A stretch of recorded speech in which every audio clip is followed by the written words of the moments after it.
being stupid or something.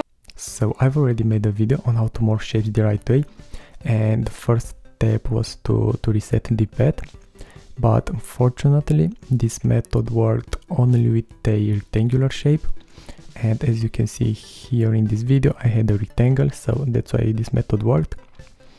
And then I went even further and I told you to put the first vertex of each shape to be in the same position. But yeah, as I said before, this method worked just because I had a rectangle. But now I'm going to show you another method which will work with every shape. It doesn't matter if it's a rectangle or any other shape. So yeah, I'm very excited for this. Let's get to work.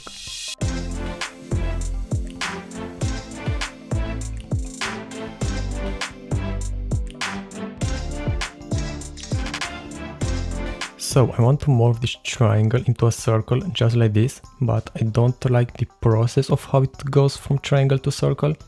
And as you can see, it's all screwed up, and that is because we have opposite directions of paths. So for triangle, the path is going from right to left, and for circle, the path is going from left to right.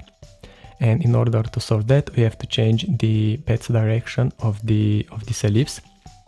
And after we do that, we're going to have something like this, a perfect morph, right? This is how we want it to be.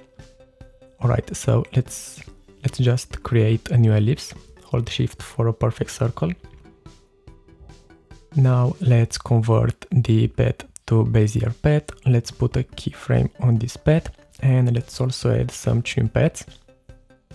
And as you can see, we have the direction from left to right, and we're going to change that. And for that, we're going to write some expressions. So hold Alt if you're on Windows or Option if you're on a Mac, and then click on the stopwatch. And I'm going to paste here some code. But don't worry, if you don't like to hear this explanation of the code, you can just go in the description and copy paste the code on any shape you want. It will work just fine. It doesn't have to be an ellipse. It will work on any shape you want. But make sure you change here the name. So I have ellipson because my group is called ellipson, but maybe you have shapeon, or I don't know what name you have here, so make sure you put your name instead of ellipson right here. All right. Now if I tap outside the code, you will see that my ellipse will go from my path will go from right to left, right? Yeah, so now it goes from right to left.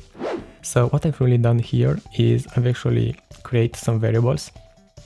First one for my path, which is content of ellipse.content.path. Then I've created a variable for my points, which is my path.points. Then a variable for my number of points, which is points.length. Then two variables for my in tangent and the out tangent. And to clarify this better, let me just bring this composition on. Yeah, so as you can see here, in this case, we have 4 points. So we have point 0 because it starts from 0. So we have point 0, 1, 2, and 3. And we also have the tangents. So the tangents are just the handles of the point. So for this, for the point 0, we have in tangent for left handle and the out tangent for right handle.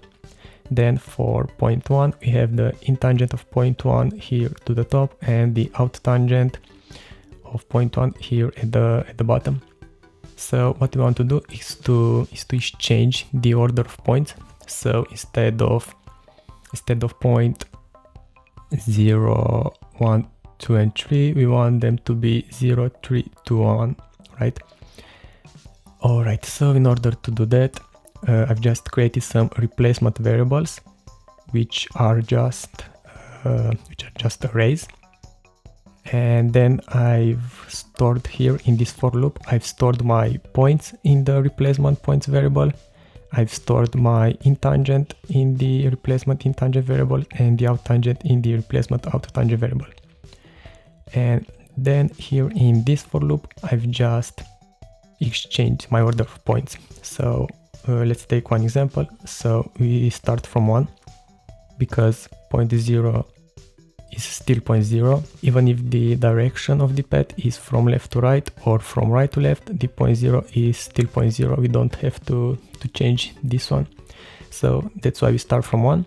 So point 1 will actually be point 3 because number of points is 4 in this case, minus count is 1, so 4 minus 1 is 3.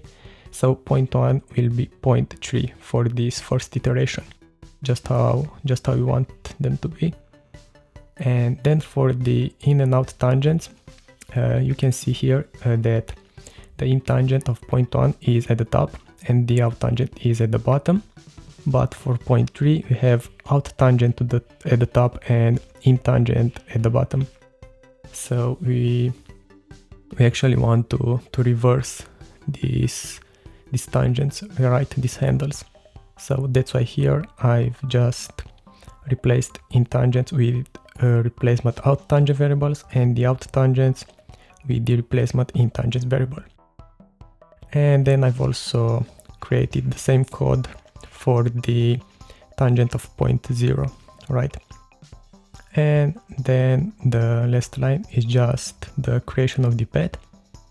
So create path, and here we have the new points, the in tangents, the out tangents, and the property of path width, which is closed or not.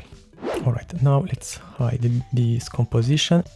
And now we have the path reversed, and we want to take this keyframe and copy it to the triangle, but we can't really do that because we have this code that is bothering us. So in order to bake this code into the actual path, we can just go to animation, then keyframe assistant, then convert expression to keyframes.